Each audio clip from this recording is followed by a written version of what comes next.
बऱ्याचदा असं होतं की एखादी जुनी कविता, एखादा भावगीत किंवा अगदी एखादा जुना अभंग ऐकताना आपला पाय आपोआप ठेका धरू लागतो. हो ना, अगदी नकळत आपण ताल धरायला लागतो. बरोबर.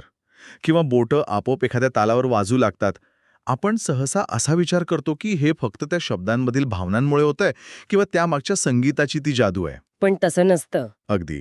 खऱ्या अर्थाने यामागे एक अतिशय अचूक, म्हणजे एखाद्या भव्य आर्किटेक्चर किंवा इंजिनिअरिंगच्या आराखड्यासारखं गणिताचं शास्त्र दडलेलं आहे. आणि काव्याच्या या अदृश्य गणिताचा उलगडा करण्यासाठी आजच्या या सखोल चर्चेत आपण एका अतिशय अनपेक्षित स्रोताचा आधार घेत आहोत. होय.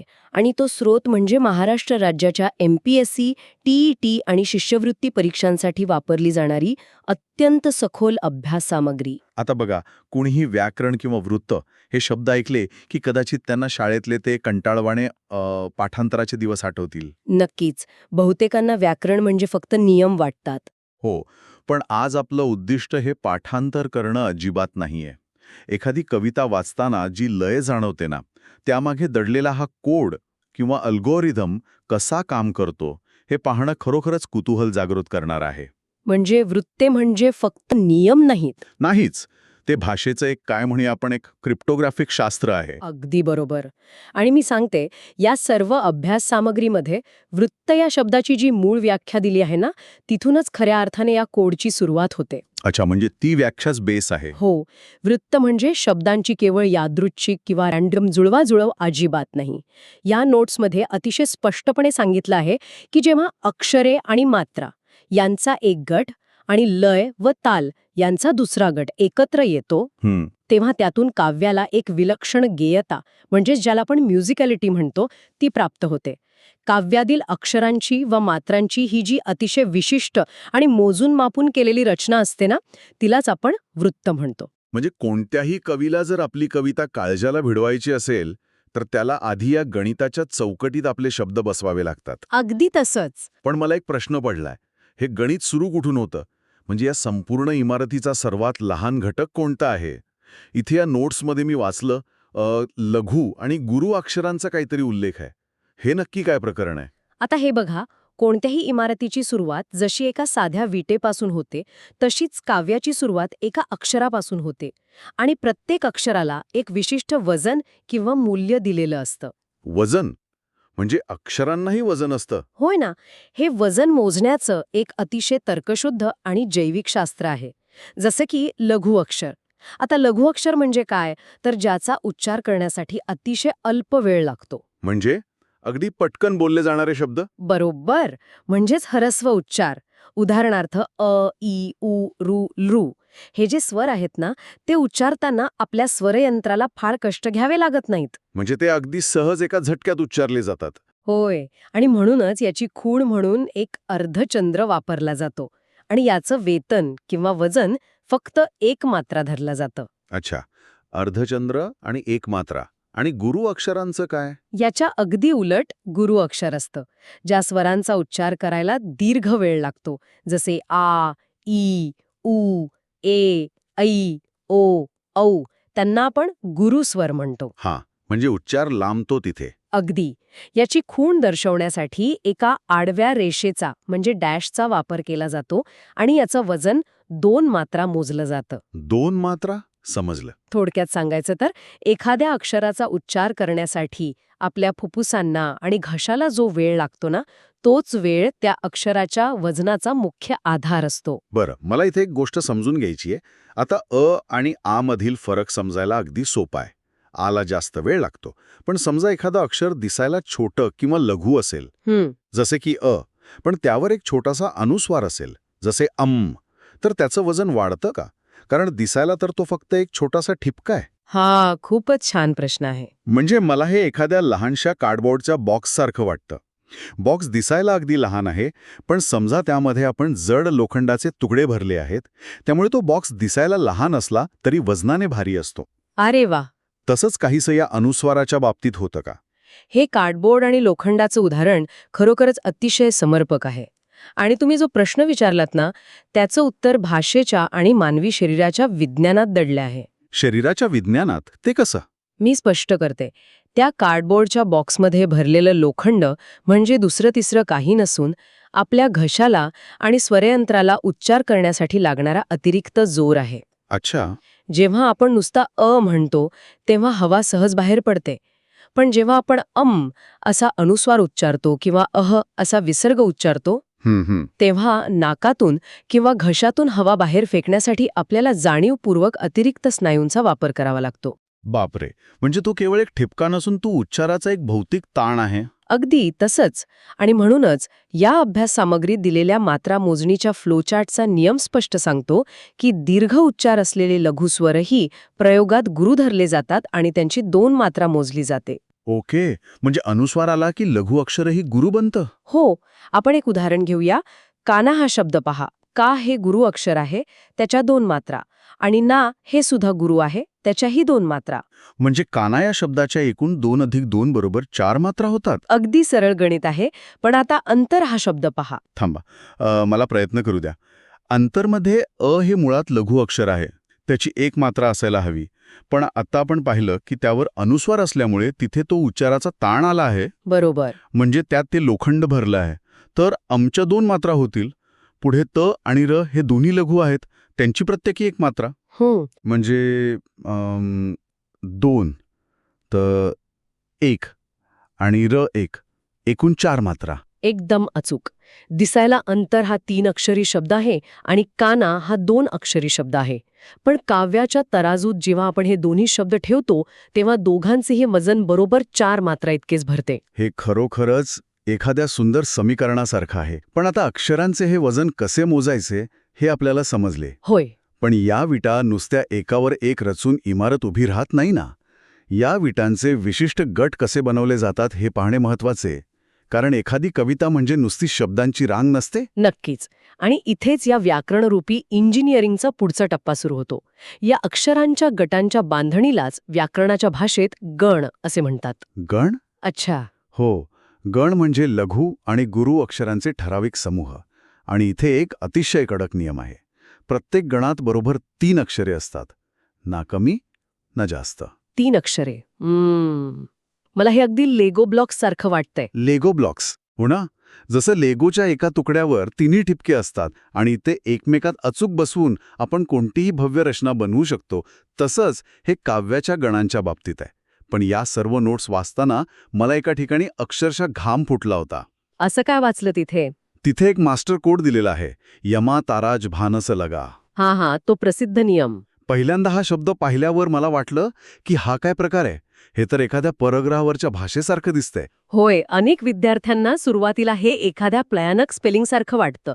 पण हा 8 गणांची रचना लक्षात ठेवण्याचा एक हुकमी स्मरणतंत्र किंवा क्रिप्टोग्राफिक मास्टर कोड आहे. म्हणजे एका शब्दात सगळं दडलंय? हो ना. या एकाच मोठ्या कोडमध्ये य, म, त, र, ज, भ, न, स असे 8 वेगवेगळे गणांचे पॅटर्न लपलेले आहेत. पण हे काम कसं करतं? कारण यात फक्त 10 अक्षरे आहेत आणि तुम्ही म्हणताय की यात 8 वेगवेगळे पॅटर्न आहेत. थांबा, मला हे सोडवून पाहू द्या. नक्कीच, प्रयत्न करा. समजा मला यचा गट बनवायचा आहे, तर मी या शब्दातील पहिली 3 अक्षरे घेतो. य, मा आणि ता म्हणजे यमाता. बरोबर. यात य लघु आहे म्हणजे 1 मात्रा, मा गुरु आहे म्हणजे 2 मात्रा आणि ता गुरु आहे म्हणजे 2 मात्रा. म्हणजे लघु गुरु गुरु हा पॅटर्न मिळाला. आता मला दुसरा गट हवा असेल तर मी पुढची 3 अक्षरे घ्यायची का? म्हणजे रा, ज आणि भा. नाही, तिथेच तर या कोडची खरी जादू आहे. तुम्ही पूर्णपणे उडी मारून पुढे जाऊ शकत नाही. मग हे एखाद्या स्लायडिंग विंडोसारखं काम करतं का? Sliding window? हो, कॉम्प्युटर सायन्समध्ये असतं तसं. म्हणजे जर मी य पासून सुरुवात केली आणि यमाता मिळवलं तर पुढच्या वेळी मी फक्त 1 पाऊल पुढे सरकायचं. म्हणजे य सोडून द्यायचा आणि मा पासून पुढची 3 अक्षरे घ्यायची. म्हणजे मातारा. अगदी अचूक ओळखलत. हाच तो मास्टर अल्गोरिथम आहे. जेव्हा आपण म चा गण शोधतो तेव्हा आपण मातारा घेतो. अरे वा. तर पुन्हा 1 घर पुढे सरकायचं म्हणजे तारारा. हे तर अक्षरशः एखाद्या कॉम्प्युटर प्रोग्रामच्या कोडसारखं आहे. एकाच ओळीत संपूर्ण गणिताचं सूत्र अत्यंत हुशारीने गुंफून ठेवलंय. हे म्हणजे ब्लिंकिस्ट लेवलचं इन्साइट आहे. खरंच. प्राचीन काळातील ज्या कुणी अभ्यासकांनी हा यमताराज भानसलगाचा फॉर्म्युला तयार केला असेल ना, तो खऱ्या अर्थाने एक जिनियस होता. नक्कीच. जर आपण याला आणखी व्यापक दृष्टिकोनातून पाहिले तर हे गण म्हणजे खऱ्या अर्थाने काव्याचा डीएनए आहेत. काव्याचा डीएनए? हो. जसा मानवी डीएनएच्या एका छोट्याशा रचनेवरून एखाद्या सजीवाची संपूर्ण शारीरिक रचना, डोळ्यांचा रंग आणि गुणधर्म ठरतात, तसेच या गणांच्या रचनेवर आधारित वृत्तांना गणवृत्ते म्हणतात. अच्छा, म्हणजे हे गण कवितेचा स्वभाव ठरवतात. अगदी. या 3-3 अक्षरांच्या ब्लॉक्सची अदलाबदल केली की कवितेचा संपूर्ण पोत, तिची चाल आणि श्रोत्यांच्या मनावर होणारा तिचा परिणाम पूर्णपणे बदलून जातो. पण इथे मला एक कश्म पडतो. विचारा ना. कवींना या एवढ्या कडक आणि क्लिष्ट नियमांमध्ये स्वतःला का अडकवून घ्यायचं असतं? म्हणजे बघा ना, जर मी एखादी कविता लिहितोय आणि मला एखादा सुंदर विचार मांडायचा आहे, पण तो विचार या 3 अक्षरांच्या लेगो ब्लॉकमध्ये बसत नसेल, तर ते माझ्या सर्जनशीलतेसाठी किंवा क्रिएटिव्हिटीसाठी मारक नाही का? कवींनी हे 3 मुख्य स्तंभ किंवा वृत्तांचे प्रकार का निर्माण केले असावेत? हा अत्यंत महत्वाचा आणि खोल विचार करायला लावणारा प्रश्न आहे. याचं उत्तर आपल्या इतिहासात आणि मानवी मानसशास्त्रात दडलं आहे. कसं काय? शेकडो वर्षांपूर्वी जेव्हा लेखनाची कोणतीही साधनं नव्हती, तेव्हा या सर्व रचना मौखिक स्वरूपात म्हणजे एका पिढीकडून दुसऱ्या पिढीकडे पाठांतराद्वारे पोहोचवल्या जायच्या. बरोबर, श्रुती आणि स्मृती. अगदी. जर गणिताची ही अचूक रचना नसती तर त्यातले शब्द काळानुसार बदलले असते, हरवले असते. त्यामुळे या नियमांनी कवितेला अडकवलं नाही तर तिला अमर केलं. अरे वा, हा दृष्टिकोन खूपच वेगळा आहे. आणि या गरजेतूनच काव्य रचनेचा पहिला स्तंभ उभा राहिला, अक्षरगण वृत्ते. अक्षरगण वृत्त म्हणजे ज्यामध्ये अक्षरांची संख्या मोजली जाते, बरोबर? होय. या वृत्तांमध्ये अक्षरांच्या निश्चित संख्येचा खेळ असतो. नावाप्रमाणेच ज्या वृत्तात प्रत्येक चरणात म्हणजेच ओळीमध्ये अक्षरांची संख्या अगदी निश्चित असते, त्याला अक्षरगण वृत्त म्हणतात. याची काही उदाहरणं आहेत का? हो ना. उदाहरणार्थ ज्ञानेश्वर किंवा तुकारामांच्या ओव्या किंवा अभंग या अभ्यास सामग्रीत ओवीचं उदाहरण दिलंय, धन्य ती संतांची वाणी, आणि दुसरी ओळ, जेणे जग झाले पावन. पण समजा एखाद्या कवीकडे एखादा खूप लांबचक शब्द आहे आणि त्याला तो या 8 अक्षरांच्या चौकटीत बसवता येत नाहीये, मग तो काय करणार? ही चौकट तर खूपच बंधनात्मक वाटते. आणि म्हणूनच भाषेने स्वतःला विकसित करत दुसरा स्तंभ निर्माण केला, मात्रावृत्ते. मात्रावृत्ते म्हणजे वजनावर आधारित. होय. जेव्हा अक्षरांच्या संख्येची अट जाचक वाटू लागली, तेव्हा कवींनी फोकस अक्षरांवरून वजनावर हलवला. मात्रावृत्ते ही मात्रांच्या किंवा वजनाच्या लयीवर आधारित असतात. अच्छा. ज्या वृत्तात प्रत्येक चरणात मात्रांची निश्चित संख्या असते, त्यांना मात्रावृत्ते म्हणतात. मला हे एखाद्या ॲबॅकस किंवा हिशोबाच्या जुन्या यंत्रासारखं वाटतं. ॲबॅकस? ते कसं? बघा, समजा माझ्याकडे ॲबॅकसवर एकूण 16 मणी आहेत. मी डावीकडे 10 आणि उजवीकडे 6 मणी ठेवू शकतो. किंवा डावीकडे 8 आणि उजवीकडे 8 ठेवू शकतो. मण्यांची जागा कशीही बदलली तरी एकूण बेरीज 16च राहणार. क्या बात आहे. तसंच मात्रावृत्तांमध्ये अक्षरांची संख्या कमी जास्त असू शकते, पण प्रत्येक ओळीत मात्रांचे जे एकूण वजन आहे ती बेरीज एकदम निश्चित असली पाहिजे. असंच ना? हे ॲबॅकसचं उदाहरण अतिशय अचूक आहे. मात्रावृत्तात कवीला शब्दांची लांबी निवडण्याचं स्वातंत्र्य मिळतं. अट फक्त एवढीच असते की एकूण वजन समान राहिलं पाहिजे. म्हणजे कवीला थोडी मोकळीक मिळाली इथे. नक्कीच. या नोट्समध्ये याची उत्तम उदाहरणे दिली आहेत. आर्या, गीत आणि भुजंग प्रयात.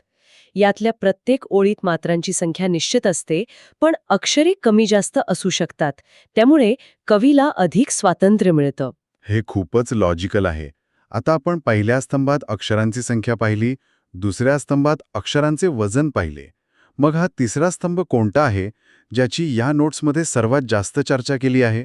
तिसरा आणि सर्वात क्लिष्ट स्तंभ म्हणजे गणवृत्ते. हा काव्याचा सर्वात उच्च आणि कठीण प्रकार मानला जातो. कठीण प्रकार? होय. इथे मगाशी आपण जो काव्याचा डीएनए आणि यमाताराज भानसलगाचा मास्टर कोड पाहिला ना, तो नियम अत्यंत कठोरपणे लागू होतो. म्हणजे इथे केवळ अक्षरे मोजून भागत नाही आणि केवळ मात्रांची बेरीज करूनही चालत नाही का? अजिबात नाही. गणवृत्तांमध्ये गणांच्या अचूक क्रमाने बांधलेली रचना असावी लागते. बापरे. लघु आणि गुरुचा जो क्रम आहे तो अगदी डीएनएच्या सिक्वेन्सप्रमाणे तपासावा लागतो. याचं उत्कृष्ट उदाहरण म्हणजे अनुष्टुप वृत्त. अनुष्टुप. हो, यात एकूण 4 चरण असतात आणि प्रत्येक चरणात 8 अक्षरे असतात, म्हणजे एकूण 32 अक्षरे. याशिवाय इंद्रवज्रा, उपेंद्रवज्रा आणि शार्दूल विक्रीडित ही सर्व गणवृत्तांची भव्य उदाहरणे आहेत. शार्दूल विक्रीडित हे नाव मी खूप वेळा ऐकलंय. हो, अतिशय प्रसिद्ध वृत्त आहे ते. आणि यात खासियत अशी आहे की जर यातले एकाही अक्षराचा लघु गुरुचा क्रम बदलला तर ते संपूर्ण वृत्त ढासळतं. म्हणजे हे एखाद्या अतिशय नाजूक आणि अचूक स्विस घड्याळासारखं आहे. अगदी. एकही गियर इकडे तिकडे झाला तर घड्याळ बंद पडेल. तसंच हे काव्याचं आहे. हे खरंच थक्क करणारं इंजिनिअरिंग आहे.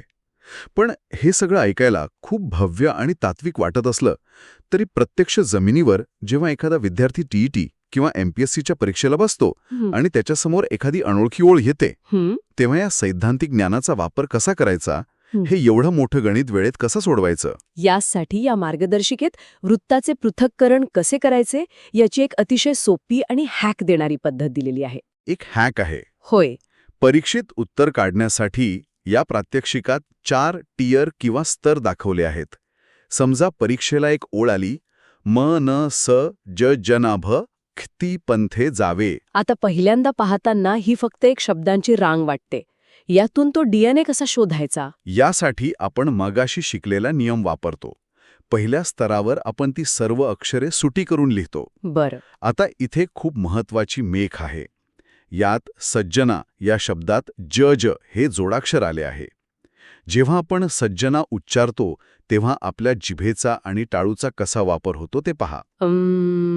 सज्जना. स या अक्षरावर जोडाक्षरामुळे एक नैसर्गिक आघात होतो. अच्छा, म्हणजे स हे मुळात लघु अक्षर असलं तरी पुढे येणाऱ्या ज जच्या उच्चाराची तयारी करण्यासाठी आपल्याला स वर जास्त जोर द्यावा लागतो. अगदी बरोबर. त्यामुळे स चे वजन वाढून ते गुरु बनते. हो, भाषेचे हेच ते विज्ञान आहे.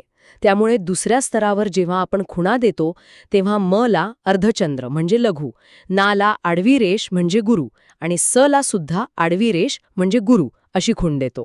समजलं. तिसऱ्या स्तरावर आपण मात्रा लिहितो. लघुसाठी 1 आणि गुरुसाठी 2. या संपूर्ण ओळीच्या एकूण 12 मात्रा भरतात. ओके.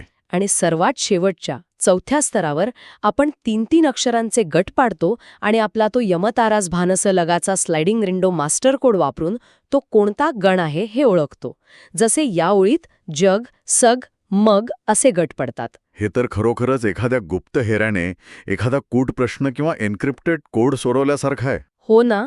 जर कुणी या पद्धतीने विचार करायला सुरुवात केली तर तो फक्त परीक्षेतले प्रश्न सोडवत नाहीये, तर तो त्या प्राचीन कवीच्या डोक्यात डोकावून पाहतोय. तो त्या कवीचं मूळ समीकरण रिव्हर्स इंजिनियर करतोय. होय. आणि म्हणूनच या नोट्समध्ये टीईटी परीक्षेसाठी 100% गुण मिळवण्याचे जे सूत्र दिले आहे ते केवळ पाठांतरासाठी नाही. काय आहे ते सूत्र? ते सूत्र असे आहे: वृत्ताची परिभाषा, अधिक प्रकार, अधिक उदाहरणे, अधिक गण, अधिक मात्रा, बरोबर पैकीच्या पैकी गुण. अरे वा. हे सूत्र का काम करतं? कारण परीक्षा घेणारा तुमच्या स्मरणशक्तीचे नाही तर तुम्हाला हा कोड डिकोड करता येतोय की नाही याची चाचणी घेत असतो. खरंच या अशा विश्लेषणात्मक पद्धतीमुळे परीक्षेची तयारी करणाऱ्या कोणत्याही व्यक्तीचा दृष्टिकोन पूर्णपणे बदलेल. व्याकरणाची भीती वाटण्याऐवजी हे सोडवताना एखाद्या कोड ब्रेकरसारखी मजा येईल. नक्कीच. या संपूर्ण सखोल चर्चेचा धागा एकत्र गुंफायचा झाला तर आपण असं म्हणू शकतो की वृत्त हे केवळ व्याकरणाचे ओझे नसून कोणत्याही भाषेला किंवा कवितेला सौंदर्य, ताल आणि अर्थ प्राप्त करून देणारी एक परिपूर्ण गणितीय प्रणाली आहे. अगदी खरंय. आपण आज या गणिताच्या अगदी मुळापासून सुरुवात केली. अक्षरांचा उच्चार करण्यासाठी लागणारा वेळेचा नियम पाहिला, अनुस्वारामुळे वाढणारा अक्षराचं वजन समजून घेतलं, त्यानंतर 3 अक्षरांच्या लेगो ब्लॉक्ससारखे गणांचे मास्टर कोड आणि त्याची ती स्लायडिंग विंडो उलगडून पाहिली. हो. आणि शेवटी अक्षरगण, मात्रा आणि गणवृत्ते या 3 भव्य स्तंभांमागचा इतिहास आणि विज्ञान समजून घेतलं. पण या सर्व चर्चेतून एक अत्यंत खोल आणि महत्वाचा प्रश्न निर्माण होतो. कोणता प्रश्न? जेव्हा आपल्याला एखाद्या गोष्टीमागचं विज्ञान समजतं, जेव्हा एखाद्या आवडत्या कवितेमागचं हे अचूक गणित आणि गणांची ही क्लिष्ट रचना आपल्याला पूर्णपणे उलगडते, तेव्हा त्या कवितेचा आस्वाद घेताना तिची ती नैसर्गिक जादू, तिचं ते गूढ सौंदर्य कमी होतं का? बापरे, हा तर खूपच मोठा प्रश्न आहे. की त्या शब्दांमागे दडलेल्या या अविश्वसनीय गणितीय रचनेमुळे, या बौद्धिक व्यायामामुळे ती कलाकृती आपल्याला अधिकच भुरळ घालते? थोडक्यात सांगायचं तर, कलेच्या मागे दडलेले हे विज्ञान कलेला मारक आहे की पूरक? हा खरोखरच अस्वस्थ करणारा आणि तरीही अतिशय सुंदर विचार आहे. जेव्हा कुणीही पुढच्या वेळी एखादी कविता वाचेल आणि त्यांचा पाय आपोआप ठेका धरेल, तेव्हा त्यांनी नक्कीच आठवून पाहावं की त्या लयीच्या आत, त्या शब्दांच्या आत अक्षरांचे आणि मात्रांचे कोणते अदृश्य लेगो ब्लॉक्स एकमेकांशी अचूक जोडले गेले आहेत. याच गूढ आणि रंजक विचारासोबत आपण आजची ही सखोल चर्चा येथेच थांबूया.